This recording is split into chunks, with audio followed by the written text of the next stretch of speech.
Halo teman-teman semua, kenalin aku Wulan. Gimana nih kabar kalian hari ini? Aku harap kabar kalian baik ya.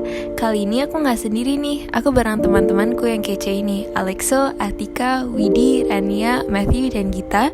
Bakal ngobrol-ngobrol hal seputar batik dan fakta-fakta menarik lainnya loh. Yuk kita simak bareng-bareng. Teman-teman pasti tahu dong apa warisan budaya Indonesia yang dikenal secara internasional dan diakui oleh UNESCO? Wah, aku tahu nih, pasti batik kan? Yap, bener banget, batik. Teman semua yang nonton pasti udah pada sering pakai batik dong. Nah, bagi kalian yang FOMO, kalian pasti penasaran kan batik apa yang sedang tren saat ini? Di zaman modern ini, batik nggak lagi cuma bisa dipakai untuk acara formal aja loh. Saat ini banyak banget batik yang dimodifikasi jadi beberapa variasi, kayak dress, sepatu, dan masih banyak lagi deh. Ternyata batik udah mulai modern ya Wulan. Ngomong-ngomong, kalian tahu nggak sih batik pernah diklaim sama Malaysia loh? Wah, gimana tuh kronologinya? Jadi gini nih kronologinya. Waktu tahun 2021 lalu, Jivanya Livaji yang merupakan kontestan Miss World asal Malaysia mengklaim kain batik berasal dari negaranya yaitu Malaysia. Karena postingan dia tersebut ternyata menuai banyak respon negatif dari netizen Indonesia, akhirnya nimbulin konflik tuh antara masyarakat Malaysia dan juga Indonesia. Wah, ternyata batik yang selama ini kita banggakan ternyata pernah diklaim sama negara lain ya. Pasti sedih banget gak sih? Terus gimana tuh cara Indonesia menjadikan batik sebagai warisan budaya biar gak asal diklaim nih oleh negara lain? Nah, FYI nih kita, ternyata proses yang ditempuh oleh pemerintah Indonesia terbilang cukup panjang loh buat memperjuangkan kelestarian batik kita. Jadi setelah pemerintah Indonesia mendaftarkan batik ke UNESCO pada tahun 2008, akhirnya pada puncaknya tahun 2009, UNESCO pun mengakui batik Indonesia dalam daftar representatif budaya tak benda warisan manusia. Keren banget ya negara kita bisa memperjuang budaya nenek moyang kita sampai saat ini. Kalau dilihat nih teman-teman, eksistensi batik saat ini pastinya terkandung sejarah panjang di dalamnya nggak sih? Yap, bener banget tuh Alexo. Jadi aku baru-baru ini sempat baca buku judulnya Batik Pesisir Jawa. Di situ dijelasin kalau batik itu sudah dibuat jauh sebelum Indonesia merdeka loh.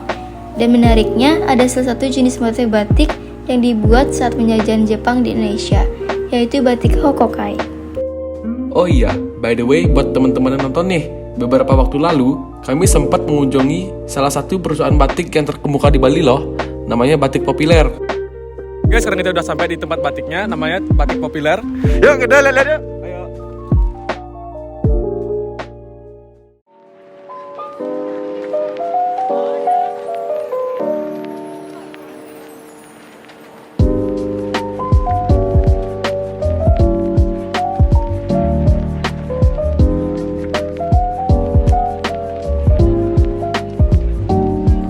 Nah, kali ini kita punya narasumber yang keren banget. Kenalan nih, Ibu Ratna Sari. Beliau adalah pemilik sekaligus pengelola dari Batik Populer ini teman-teman. Bagi yang belum tahu nih, Batik Populer ini ternyata sudah beroperasi sejak belasan tahun loh. Keren banget ya. Walaupun begitu, usaha batik milik Ibu Ratna ini tidak selalu berjalan dengan mulus loh teman-teman. Di saat pandemi, mereka kehilangan beberapa karyawan yang sudah lama bekerja dengan mereka, sehingga mereka juga kesulitan untuk mencari tenaga kerja yang handal dalam pekerjaan batik, khususnya yang berpengalaman. Pandemi memang memberi pengaruh besar pada industri UMKM. Namun Batik Populer berhasil bangkit dan bisa memproduksi batik-batik yang berkualitas. Wah, patut kita acungi jempol ya teman-teman. Betul banget tuh. Teman-teman pasti tahu kan, pembuatan batik itu melalui proses yang banyak sekali. Ternyata satu lembar batik itu bisa memakan waktu sampai 3 bulan loh untuk dibuat. Gimana aja sih proses pembuatan batik? Yuk kita lihat bareng-bareng.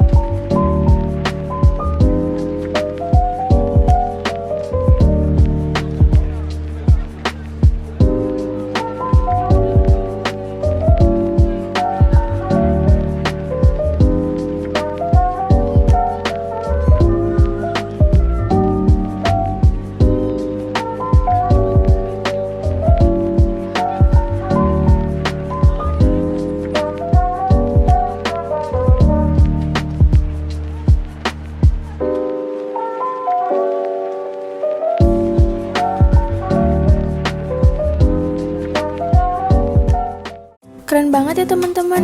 Walaupun banyak sekali industri batik di luar sana yang beralih memakai mesin, batik populer masih mempertahankan cara tradisionalnya nih. Setuju banget tuh kita. Salut deh. Ngomong-ngomong soal mesin nih guys, aku baru tahu kalau ternyata nilai mesin itu selalu menyusut atau berkurang setelah pembelian. Dan ternyata ada hitungannya loh guys untuk tahu nilai mesin setelah penyusutan di tahun tertentu. Semisal aja kalau kita mau jual mesin yang sudah dipakai, karena tentunya harga mesin tersebut menyusut dari harga pertama kita beli. Nah, ini adalah contohnya. Pak Tommy memiliki perusahaan printing batik. Pada tahun 2019, ia membeli sebuah mesin printing senilai 78 juta rupiah. Setiap tahunnya nilai mesin tersebut menyusut 5%. Pada tahun 2027, ia ingin menjual mesin tersebut untuk membeli mesin printing yang lebih canggih. Berapakah patokan harganya? Kita bisa menggunakan rumus baris aritmatika yaitu SN sama dengan A 1 min N P. A adalah harga awal yaitu 78 juta, P adalah penyusutan 5% atau 0,05, dan N adalah banyaknya penyusutan yang terjadi yaitu 8. Kemudian kita bisa hitung dengan cara seperti ini.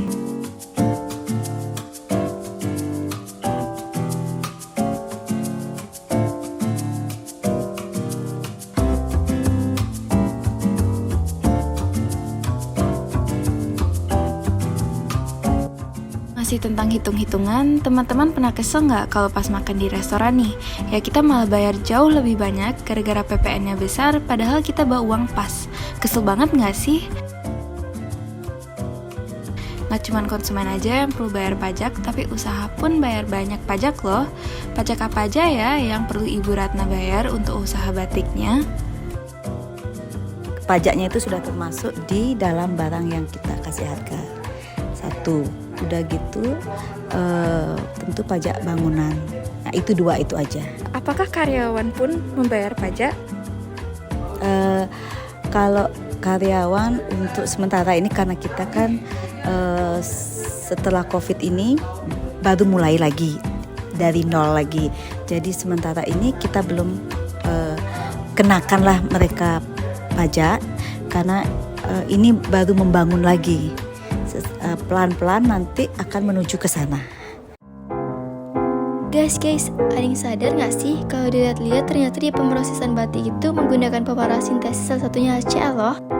Oh iya Widi, ternyata pewarna yang dipakai itu pewarna sintetis.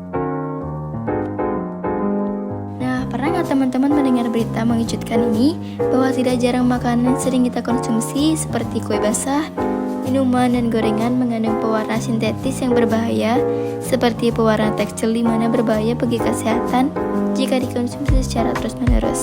Zat berbahaya ini dapat mengakibatkan asma dan gangguan pernafasan lainnya.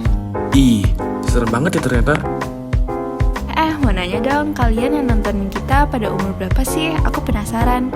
Kalau kalian umurnya 15 ke atas, kalian itu termasuk umur produktif loh, sesuai Badan Pusat Statistik. Artinya kalian udah bisa berpenghasilan. Tapi aku ragu nih, bagi kalian yang kaum rebahan, yang suka scroll TikTok 24 jam, kalian ini termasuk produktif apa enggak ya? Nah, buat teman-teman yang belum tahu nih, kalau usia produktif di suatu negara jauh lebih besar daripada usia yang tidak produktif. Namanya bonus demografi. FYI aja. Nah, Indonesia ini udah dapat bonus demografi nih. Terus, gimana tuh pengaruh ekonomi Indonesia, terutama UMKM? Gimana aja sih cara pemerintah mendukung UMKM? Nah, ada beberapa dari pendapat Ibu Ratna itu sebagai berikut. Menurut Tante, bagaimana seharusnya pemerintah dalam mendukung UMKM batik? Oh sudah didukung ya. Mereka biasanya di sekarang ini hanya pemasaran yang dari proses dari warna itu mereka sudah ahli-ahli ya, sudah ahli-ahli. Kalau hanya pemasaran, hanya siapa yang akan membeli batik gitu aja, karena seperti saya tadi terangkan kan sekarang batik yang tersebar luas di Indonesia ini kan batik printing, jarang yang bisa membeli batik asli. Nah, udah pada paham kan teman-teman yang nonton? BTW, kalian ini generasi Z kan? Pasti nggak bisa lepas dari handphone nih, jujur nggak? Sama nih kayak aku. Hobi aku itu scroll-scroll TikTok, terus kalau lihat barang unyu, langsung gercep deh klik keranjang kuning. Waduh, kalau banyak orang kayak kamu, pasti aku keras tuh produk. Sama juga nih cara yang Ibu Ratna pakai sebagai metode marketing usaha batiknya. Sosial media jadi cara yang paling efektif untuk promosi, apalagi di era digitalisasi ini. Guys, kayaknya video ini terlalu panjang deh. Semoga teman-teman yang nonton belum bosan sama kita ya. Jadi sebelum nutup video ini, ada pertanyaan terakhir yang kita mau tanyain ke Ibu Ratna. Menurut Ibu, bagaimanakah masa depan batik di Indonesia? Akan menjadi barang yang so eksklusif ya, so eksklusif nanti. Terus yang mampu beli juga nggak begitu banyak. Iya, karena makanya ada printing, ada cap, itu kan prosesnya itu kan untuk lebih ekonomis kan. Nah, sekarang lebih ekonomis lagi yang printing itu.